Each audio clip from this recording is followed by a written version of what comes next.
Hello students. So today we will be starting with a new topic which is respiration. पहले हमें discuss करना है general respiration क्या होता है and then we have to discuss it in respiration in plants and respiration in animals.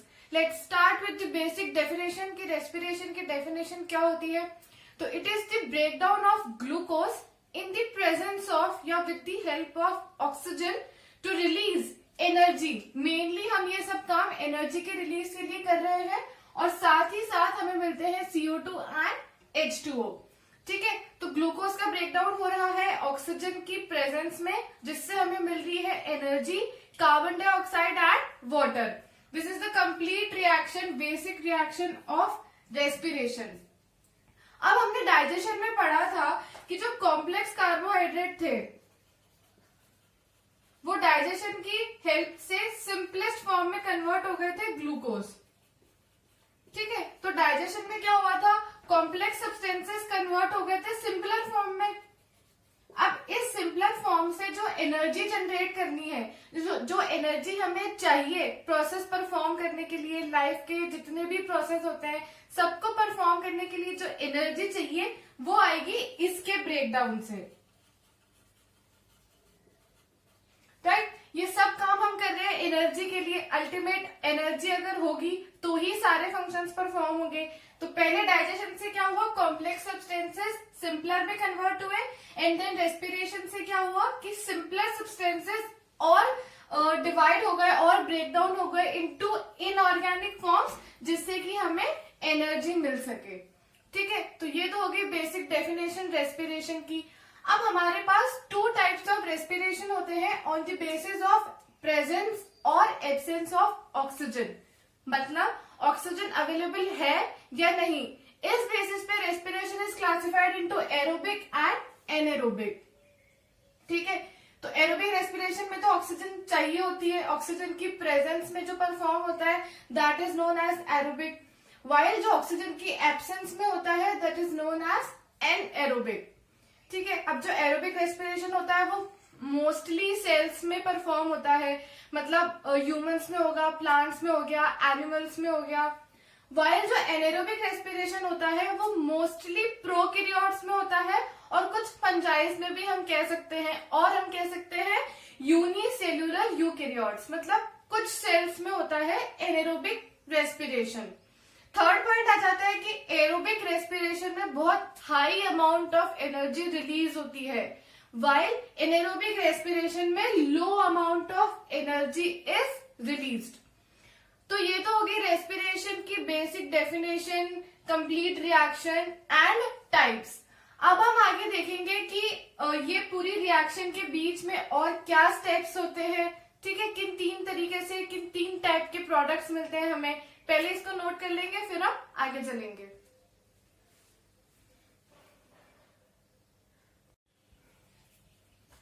Now next we will see the reaction कि जो complete reaction है उसके बीच में क्या क्या प्रोसेस परफॉर्म होने होते हैं.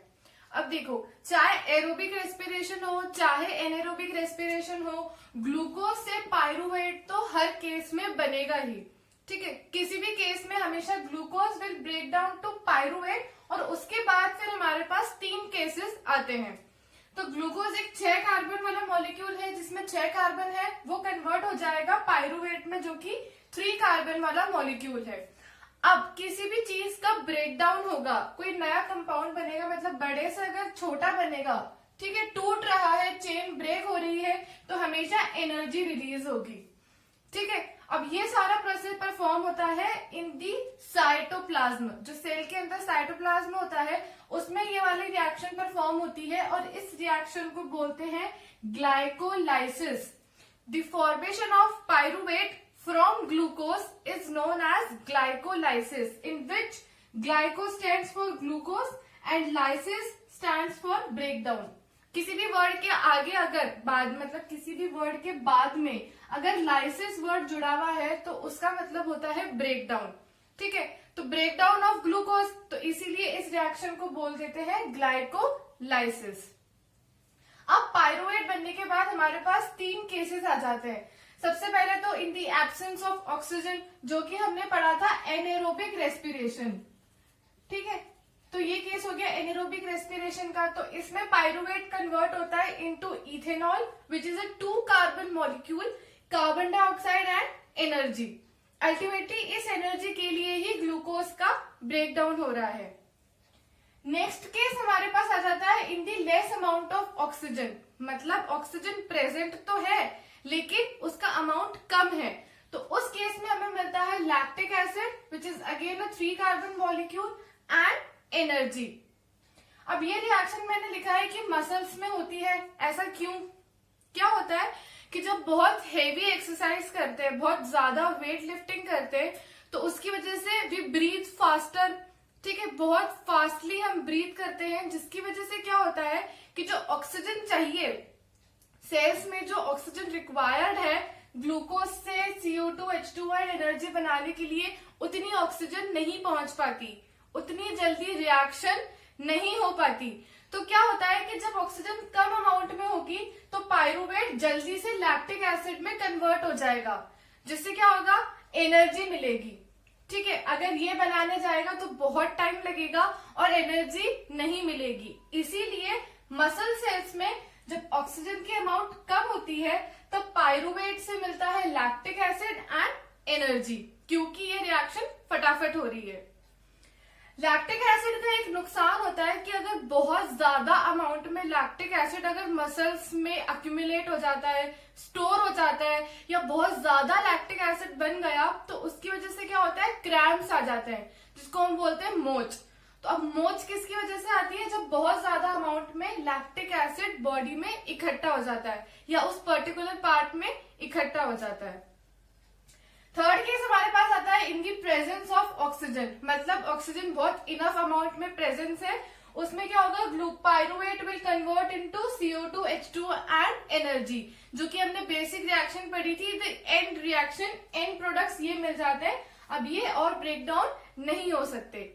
ये रिएक्शन होती है in mitochondria. Last year 9th में हमने पढ़ा था कि माइटोकॉन्ड्रिया में जो फोल्ड्स प्रेजेंट होते हैं अंदर, वो रेस्पिरेशन के लिए सरफेस एरिया को इंक्रीज करते हैं। तो ये वाली ही वो रिएक्शन है जो कि माइटोकॉन्ड्रिया में होती है। अब देखो, यहाँ पर मसल्स में लैक्टिक एसिड बन गया था जब ऑक्सीजन की अमाउंट कम थी। अब क्या होता है, जब वापस ऑक्सीजन की अमाउंट रिस्टोर हो जाती है, नॉर्मल लेवल्स पे पहुंच जाती है, तब ये लैक्टिक एसिड वापस इसमें कन्वर्ट हो जाता है into CO2 H2 and energy. तो ये तो थी रिएक्शन और उसके steps. Next will study about ATP and respiration in plants.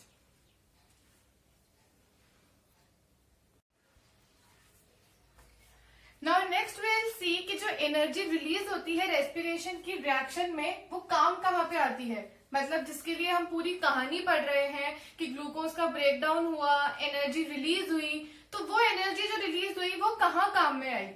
तो ये जो एनर्जी होती है ये काम में आती है ATP फॉर्मेशन के। कैसे? ADP plus 1 phosphate molecule in the presence of that energy gives ATP. Now what is ADP? So ADP is adenosine diphosphate and ATP is adenosine triphosphate. मतलब इसमें 3 फॉस्फेट के मॉलिक्यूल्स हैं एंड इसमें 2 phosphate के molecule है। तो इस 2 phosphate वाले मॉलिक्यूल में एक और फॉस्फेट के जोड़ने के लिए हमें चाहिए होती है एनर्जी, जो कि यहाँ से आती है, और ये एनर्जी लगने के बाद ये फॉस्फेट इसमें ज्वाइन हो जाता है और बनाता है ATP। तो अब ये जो ATP होता है ये हमारी एज अ बॉडी में एनर्जी करेंसी की तरह काम करता है, एज अ फ्यूल की तरह काम करता है बाकी सारी एक्टिविटीज के लिए। जैसे क्या होता है, कोई भी गाड़ी चलती है, हमें पता है गाड़ी किसकी हेल्प से चलती है, पेट्रोल की हेल्प से। तो वो जो पेट्रोल है वो गाड़ी को चलने के लिए एनर्जी प्रोवाइड करा रहा है, इसीलिए उस पेट्रोल को हम कहते हैं कि वो फ्यूल है उस गाड़ी के लिए। ऐसे ही ATP जो होता है वो बॉडी के फंक्शनिंग के लिए, बॉडी के प्रोसेसेस के लिए एनर्जी देता है, इसीलिए हम ATP को कहते हैं कि बॉडी की सारी एक्टिविटीज के लिए फ्यूल का काम करता है। अब कैसे देता है एनर्जी?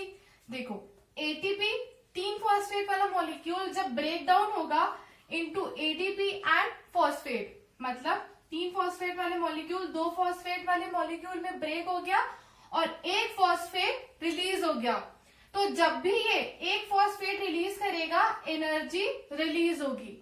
ठीक है, वापस अगर हमें एनर्जी चाहिए तो ये दो फॉस्फेट वाला मॉलिक्यूल कन्वर्ट हो जाएगा एक फॉस्फेट वाले मॉलिक्यूल में, विच इज एडिनोसिन मोनोफॉस्फेट, और एक फॉस्फेट रिलीज हो जाएगा। तो ये हमें देगा एनर्जी, जितना फॉस्फेट रिलीज होगा उतना एनर्जी प्रोवाइड करेगा। अब ये जो एनर्जी यहां से रिलीज हुई है, ठीक है, ये कहाँ यूज आती है? इन एंडोथर्मिक रिएक्शंस। देखो दो टाइप की रिएक्शंस होती है, endothermic and exothermic. Endothermic reactions जो होती है उनमें ये जो एनर्जी रिलीज हुई है वो एब्जॉर्ब होती है। ठीक है, रिक्वायर्ड होती है रिएक्शन के प्रोसीड होने के लिए, एनर्जी एब्जॉर्ब होती है। और जो दूसरी होती है एक्सोथर्मिक, उसमें एनर्जी रिलीज होती है।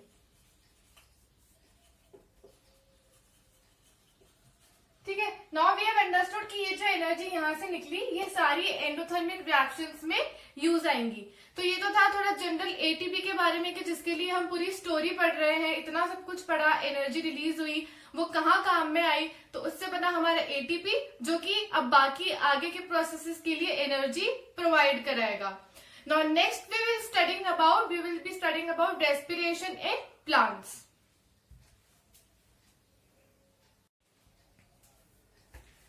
अब देखो रेस्पिरेशन इन प्लांट्स के केस में हमें रेस्पिरेशन का प्रोसेस नहीं पढ़ना है, क्योंकि रेस्पिरेशन का प्रोसेस, रिएक्शन सब सेम रहती है।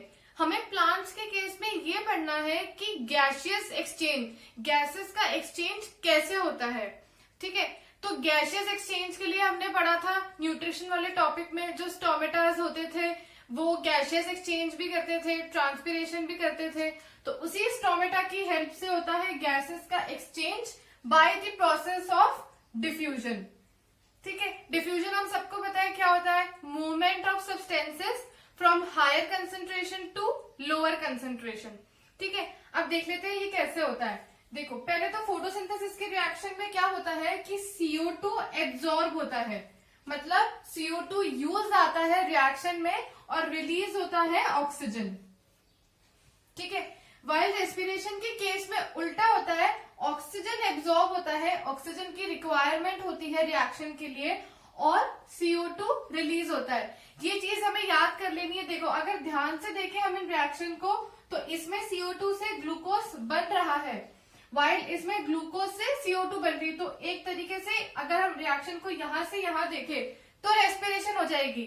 मतलब सीधी रिएक्शन तो फोटोसिंथेसिस है एंड उल्टी reaction is respiration. If we compare both these, तो हमें ये समझ में आ गया कि फोटोसिंथेसिस में CO2 की रिक्वायरमेंट होती है एंड ऑक्सीजन रिलीज होता है, वाइल रेस्पिरेशन में ऑक्सीजन की रिक्वायरमेंट होती है एंड CO2 रिलीज होता है। अब देख लेते हैं कि डिफ्यूजन की प्रोसेस से कैसे होता है। देखो ड्यूरिंग डे टाइम क्या होता है, फोटोसिंथेसिस का फंक्शन परफॉर्म होता है क्योंकि लाइट प्रेजेंट होती है। रेस्पिरेशन तो पूरा टाइम चलता है किसी भी ऑर्गेनिज्म में, तो रेस्पिरेशन के थ्रू जो CO2 रिलीज हुई है, ये जो CO2 रिलीज हुई वो सारी काम में आ गई फोटोसिंथेसिस के प्रोसेस में।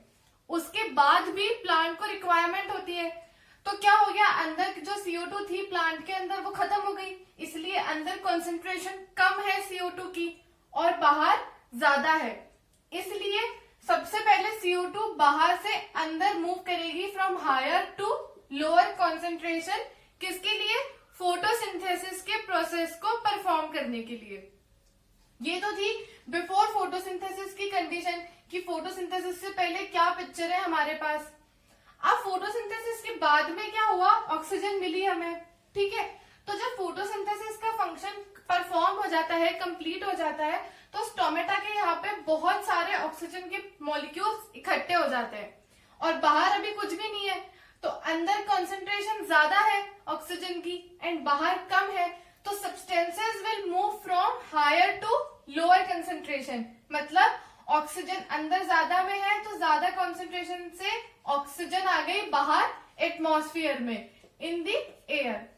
तो in this way during day time plants releases oxygen, क्योंकि कंसंट्रेशन अंदर ज्यादा थी और बाहर कम। तो ये तो हमें समझ में आ गया कि प्लांट्स डे टाइम में ऑक्सीजन कैसे रिलीज करते हैं। अब हम देख लेते हैं कि रात के टाइम में क्या कंडीशन होती है।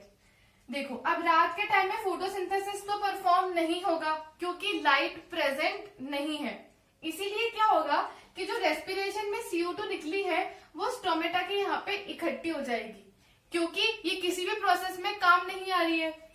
तो स्टोमेटा के यहाँ पे CO2 की कॉन्सेंट्रेशन ज्यादा हो गई एंड बाहर इसकी कॉन्सेंट्रेशन कम है, तो CO2 will move from its higher concentration to lower concentration, मतलब स्टोमेटा से CO2 आ जाएगी इन दी एयर। तो रात के टाइम में प्लांट्स ने रिलीज कर दी CO2।